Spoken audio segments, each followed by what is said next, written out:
Hi guys, it's your sister in Christ, Dejanay Ross, and I am back to work now. This is about 2 weeks since I've been back, and it's been good. It's been okay. But God has really just been showing me a lot, and I wanted to share it with you guys. So, one thing with any relationship, you have to spend time with the person you're in a relationship with and have that alone time and that intimate time with them and really truly get to know how they are and what they like and what they don't like and all that stuff, right? So it's the same thing with your relationship with God. And I've always known that, but once I actually start having that intimate time with him and really truly seeking after him and wanting to know more about him and how he wants to love me and just how he is in general, he started to show this to me. And in my last vlog video about my 10 days off work, you saw how I went from feeling his love and his comfort to feeling alone. And through that loneliness, I'm gonna be honest, I ended up having sex, and I was trying to be celibate, and like I said, through that loneliness, and that led me to having sex, and I was feeling so awful about myself and just not feeling worthy of his love, not feeling worthy enough to just feeling like he didn't want anything to do with me, which is something that's natural for me, because if I base it off the other relationships I've had in my life, if I did something like that, then the person would not want to continue to be around me or have that relationship with me if I cheated on them, or if let's say I cheated on them, because that's what I felt like, is that I just disappointed God and that I was just like literally cheating because I had this intimate relationship with him and was trying to make that, or making that, the most important relationship in my life, and then I go and do that. So I was feeling very disappointed in myself, and I'm just praying and I'm crying and I'm just like, God, like, I'm so sorry, like, I know that I messed up and I repented and everything. And the next morning I still felt that way, and I still was just feeling horrible about myself. And then I heard him say agape love, and I'm like, agape love, I know what that means. So I've heard it before, but I don't really understand why he told me agape love. I heard the Lord say that. So I started to do all this research and read a couple articles, I read some scriptures about it. And basically, agape love is the highest love that God has for us. And the biggest thing that stood out to me was that agape love is a type of love where you love the person so much that you're not expecting anything in return. And I was like, wow. So my whole reasoning for not wanting to have sex was for me to be pure enough and for long enough for God to bless me with a husband. And that's not the type of love he wants us to have for him. Like, he wants us to love him so much that we don't want to do those things. It's not that I'm expecting something in return. I need to have that agape love for him just like he has that agape love for me. And that made me feel less shameful about myself too, because I'm like, my perspective is just wrong. I have to change my perspective on why I want to do this. And then I also have to understand that he's still going to love me. He doesn't expect through my actions, through me being pure, to show how much I love him. He expects my attentions and just trying to understand and love him. I know I'm not going to be perfect. He knows I'm not going to be perfect. And like I talked about in the last video, I know he's going to be patient with me because he has that true love for me, because he is love and he has that Corinthians 13:4 love for me. So I understand all of that now, and it's so beautiful to me that he's actually showing me these things. These are things that I actually knew, and heard about him, but actually experiencing it for myself is just such a beautiful thing. And I want to be transparent as possible with you guys. So yes, I'm going to tell you guys things that I am going through and struggling with. And I want you to know that I don't plan on fornicating again. That's not something that I want to do. And me and the guy, we agreed that that's not what we're going to do. But I also had to realize that, one, now my perception is different on why I want to do this. And two, I'm not going to place myself in those situations anymore, because I felt that loneliness. I went over there and I had, that feeling that I needed to fill that void of loneliness, and that resulted in me fornicating. And I don't plan on going back to that, because I just love God so much that I don't want to even do it anymore, because I want to have that agape love for him. And I'm not doing it because I want to be pure enough for him to send me a husband. And that's originally what I was doing. So I have to change my perspective on it. So something that I wanted to be clear about when I was talking about me fornicating is that I'm not saying that as a Christian that your actions shouldn't reflect the love that you have for him. But what I'm saying is that when we do fall short and when we do make mistakes, he's still going to love you. But you can't keep making the same mistakes. You have to go from a place of, this is what I used to do, this is what I used to be like, to the next place in your life where you're no longer doing that.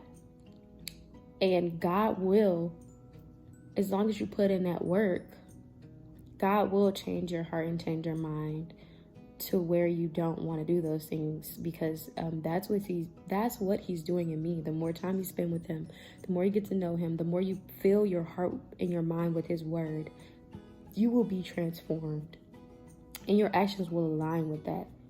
But it's going to take work, and you're not going to be perfect. So there's going to be things that you're going to do, and you're going to make mistakes. So you're going to do things that doesn't align with God. And another thing I think is that you're always going to have struggles. You're always going to have things that you have to allow God to continue to work with you on. And you're going to have to continue to lean on him to change your heart and change your mind.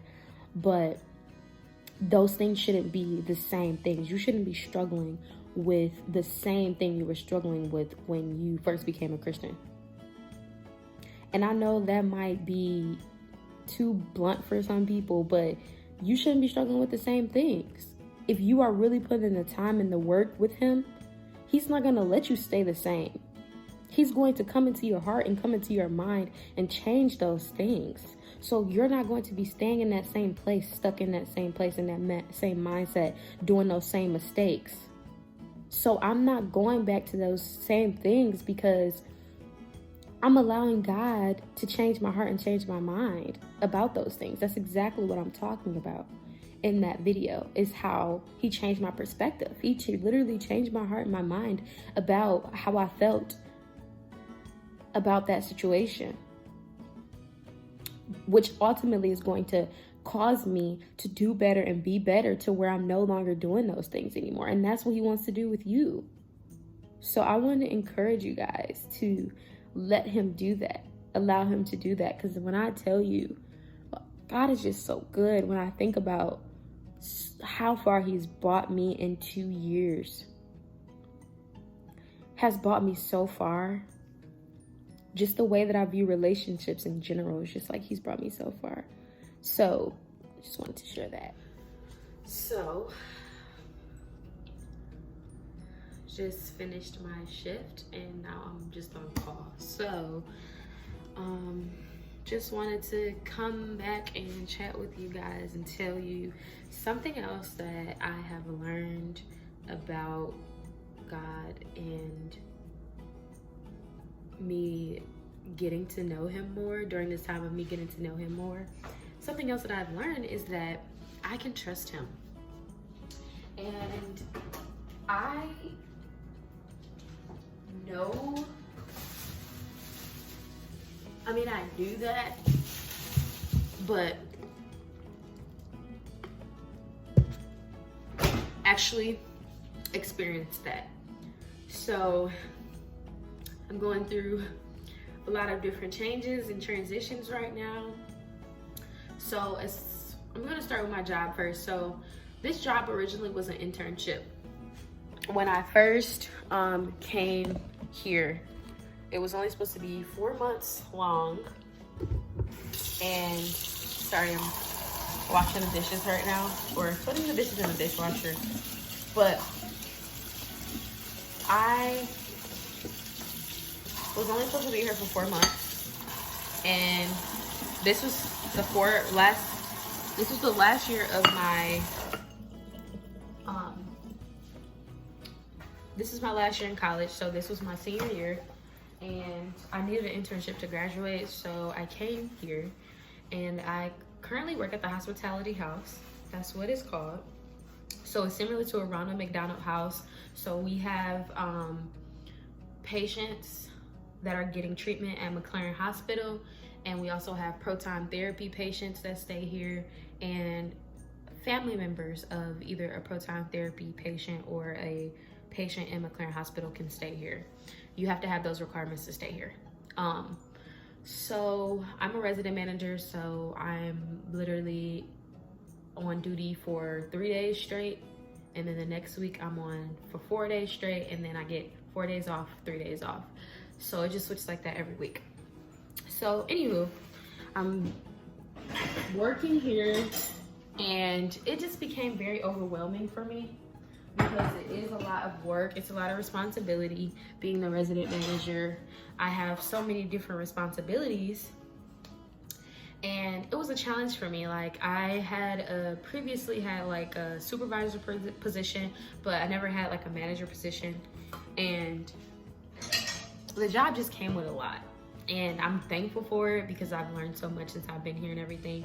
But God changed my perspective about staying here, because I was like, you know what, no, after I graduate, I'm leaving this place. Like, I can't take it anymore. Like, other videos I did talk about this a little bit, but I ended up staying, and then I'm like, okay, cool, I'll just stay until I forgot when I was supposed to leave. Till August or May?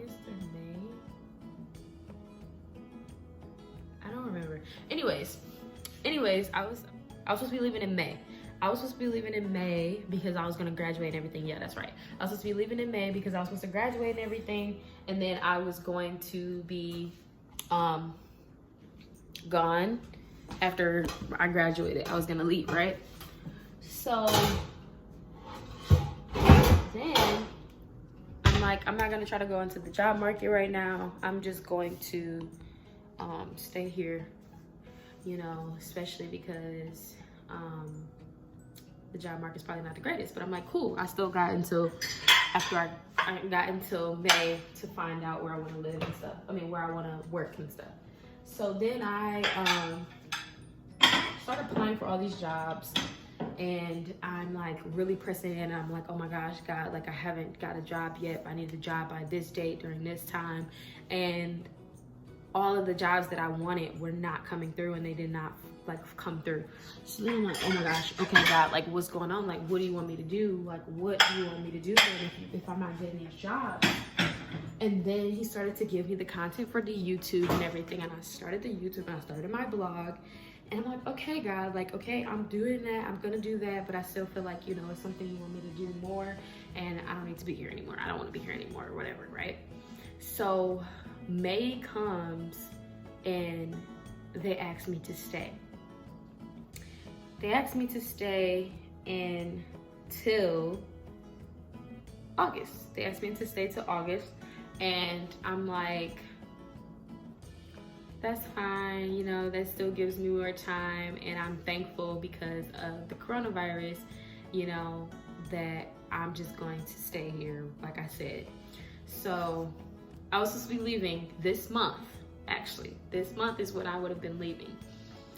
But I had a feeling that they were gonna ask me to stay again. I'm like, you know what, no. Like, I already stayed longer. I'm not staying here any longer. Like, no, I'm not doing it.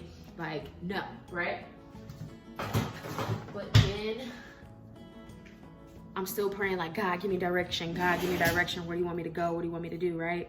And then literally the next day, my boss asked me to stay until the end of this year, which is January. I'm And I'm like, I'll pray on it and I'll let you know. And she's like, okay, yeah, like I'll give you like 2 weeks and then, we can talk about it again. I'm like, okay, cool. Literally immediately after me having this discussion with her,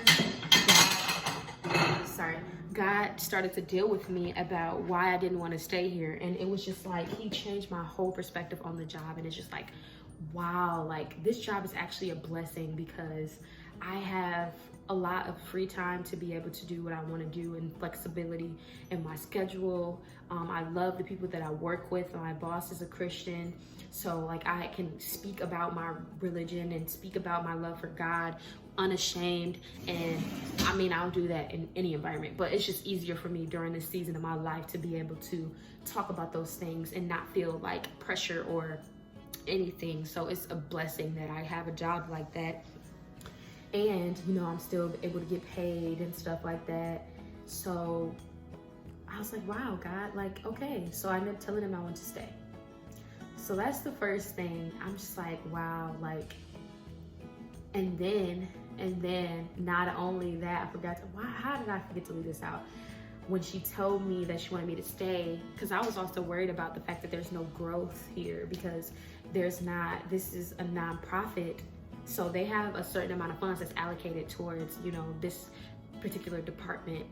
And it's only so much money that they can use, So that's why it's only a resident manager. The director of the house, which is my boss, and then we have a supervisor.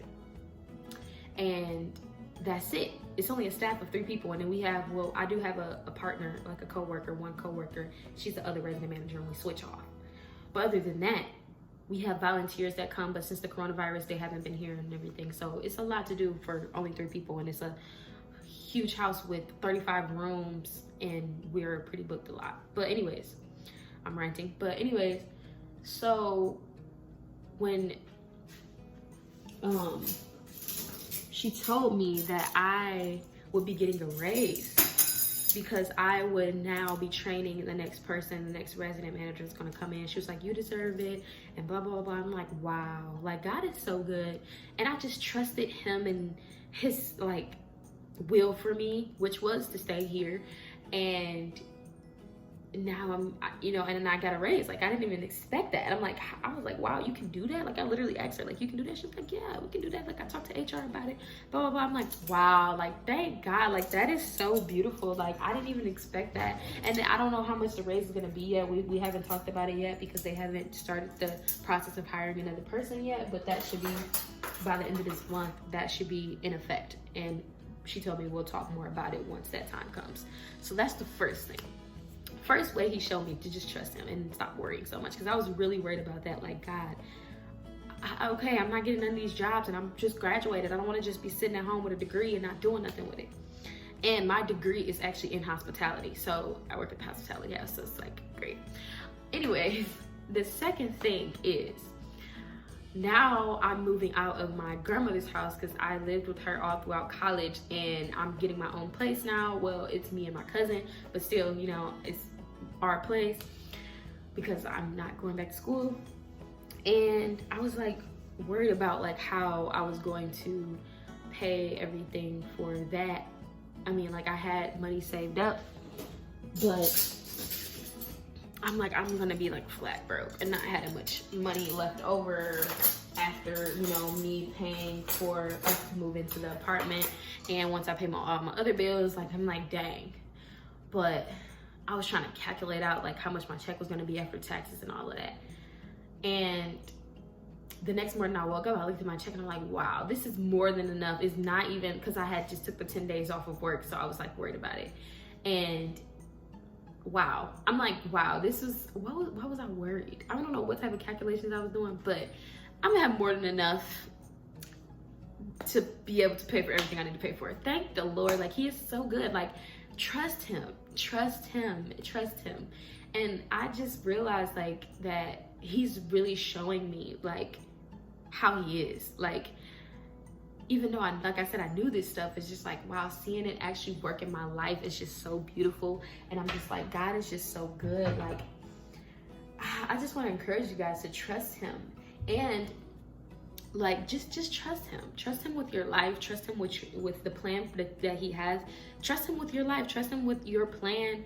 Don't worry. That's something I used to do so bad. I used to have anxiety so bad because I would worry myself to death. Like, I would not be able to sleep. I would grind my teeth because I was so stressed out and thinking about what I wanted to do and what I should be doing right now. And I just submitted everything to God. I said, I'm not worrying about it anymore. I don't even know what's going to happen tomorrow. The Bible literally says, do not worry about tomorrow because today has enough problems of its own. So why are you stressing about what's going to happen 2-4 months down the line? Allow him to work that out. He already worked it out. Like, he knows what's going to happen. You just have to trust him. So I want to share that with you guys, and this week back to work has showed me a lot more, and I'm just so thankful. I'll probably be vlogging about me moving into my apartment and stuff, so that'll be next. So I'll see you guys later.